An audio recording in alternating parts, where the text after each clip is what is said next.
what time of day it is. Trying to get our mind right, elevation to come in so that we can make this thing levitate and do the damn thing.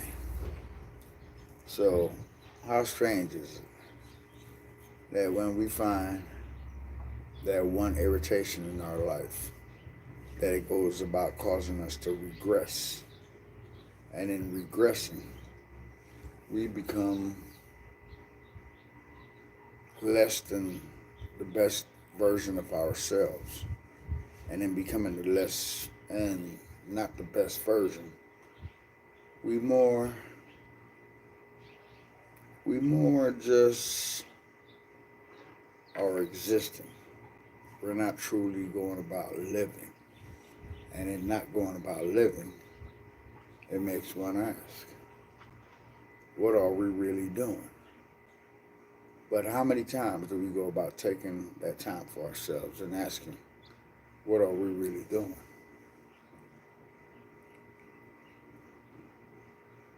We more become complacent in the way we go about looking at life, processing, and applying ourselves because we have not gone about coming to ask why. And in asking why, then it gives us a different perspective because when we go about challenging things, it formulates a concept in which forces us to go about looking at how we are going about doing what it is that we're going about doing.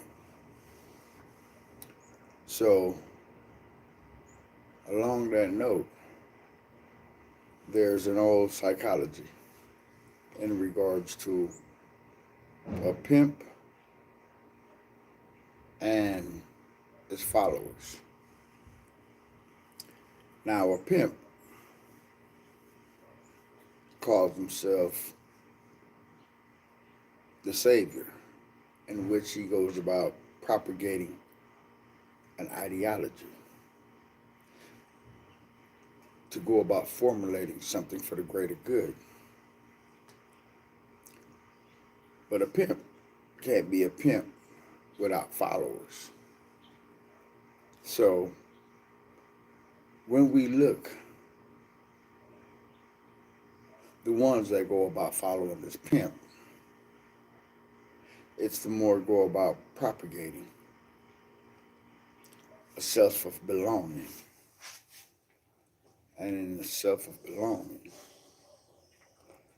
it encourages that pimp to more look at life from a perspective in that he believes what he is propagating to be of righteousness.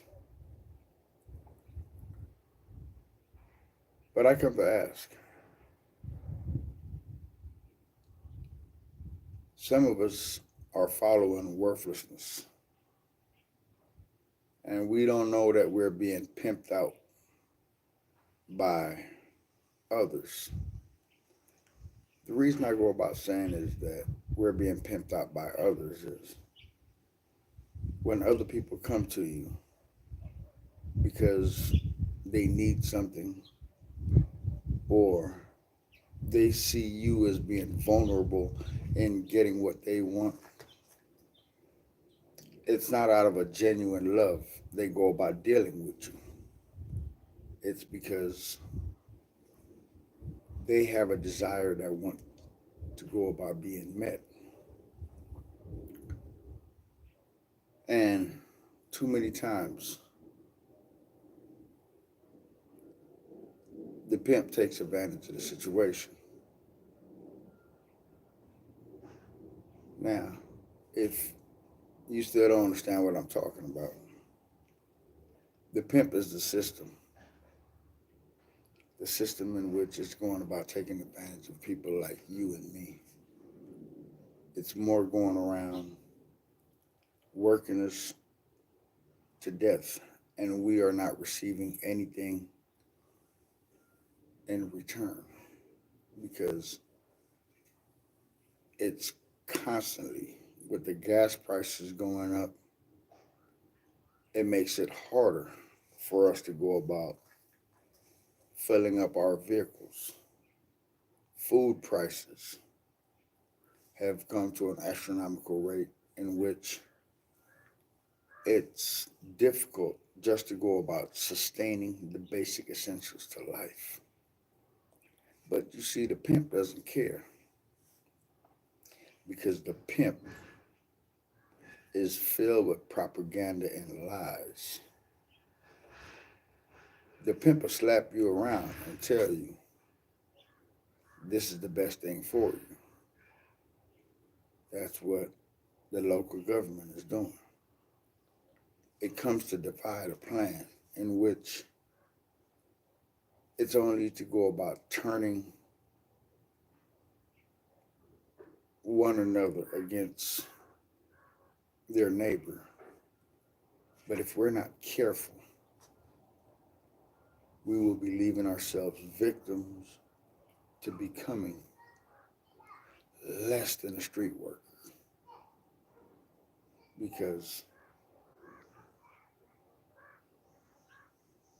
the old adage in that you're easily be replaceable, because I could find 10 more to do the same thing that you are doing. But if that's still not making sense, let me show you how the pimp works so effective. P. Diddy, Sean Combs, is a product of capitalism. And in being a product of capitalism, you only have worth when you're bringing in. But the minute you go about causing some sort of disruption and not being able to produce as you once did, the system will get rid of you. Because, mark my words, as we speak at this moment, the system is looking for another Diddy. It's looking for another cash cow. But the cash cow doesn't care about who it goes about using, manipulating, or abusing. So when you start to go about asking yourself, why am I doing the things that I'm doing? Why am I going about tolerating this life for me to go about taking these steps? Then it will be one that you will start to encourage growth within yourself. And encouraging growth within yourself, then it'll be something which goes about giving you understanding. Because if we don't have understanding in what we're doing, then what are we really doing? But the point of emphasis in this is start questioning why. Why are you doing it? Don't worry about nobody else. Because the only thing that you can control is your actions, your way of looking at things. So let it be that when you come to any situation that you go about finding yourself in, I need for you to take that time and in questioning why am I doing what I'm doing, and in you questioning why you're doing what you're doing, the answers will come. The knowledge that you seek will go about bringing understanding. But if we continue to go about accepting everything that's given to us, we will not go about winning. We will not get ahead. It will be a continuous cycle in which we are being left behind. And I don't know about y'all, but playing from behind, too much work. Let's make the game fair. Let's stage the fight in which we have a chance. But if we are constantly playing from behind as a people, how could we ever get ahead? We can't. We will never get ahead because the game is rigged. And with the game being rigged, if we do not become socially conscious and going about emancipating, eradicating that foolishness in which we have been taught and have become acceptable way of living, we will keep doing the same thing. Like one of my brother's quotes is, insanity is doing the same thing and expecting a different result. How long must we march in order to go about getting where we're supposed to go? How long must we sing the kumbayas in order for things to change? The only way change is gonna happen is when you start to go about looking at yourself and demanding that change of yourself. And when you go about start promoting that change and positivity within yourself, then things will change. Because the ones that hang around you, they will take notice to the change and they will see the consequential essence in which how you go about living. And if your change is of productivity, is of value, they will want that change for themselves as well. Change is something that comes about in small increments. Change is not an overnight thing.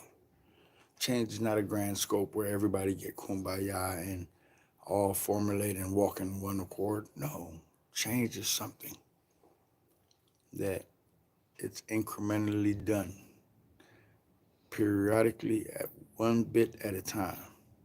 Because if you take notice to yourself,